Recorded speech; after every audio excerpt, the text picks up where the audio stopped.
जोहार, मी श्रीमंत सुरपाम। आपण पाहत आहात एस भारत न्यूज, जनसामान्याचा आवाज। बातमी आहे गडचिरोली जिल्ह्यातून मोठी बातमी। गडचिरोली जिल्ह्यातील एटापल्ली तालुक्यात मोठी चकमक।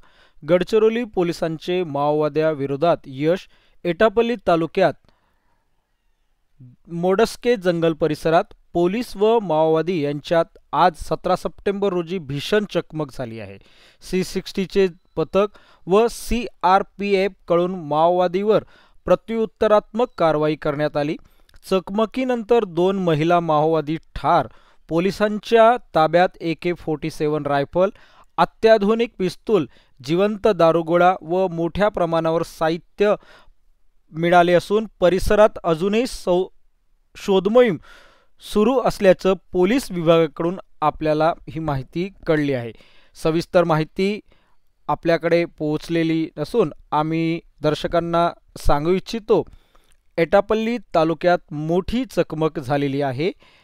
आपल्याला जशी सविस्तर माहिती प्राप्त होईल आम्ही दर्शकांना माहिती पुरवण्याचं काम करूया।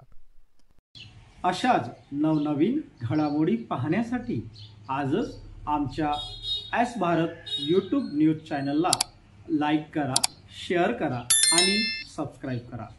जोहार।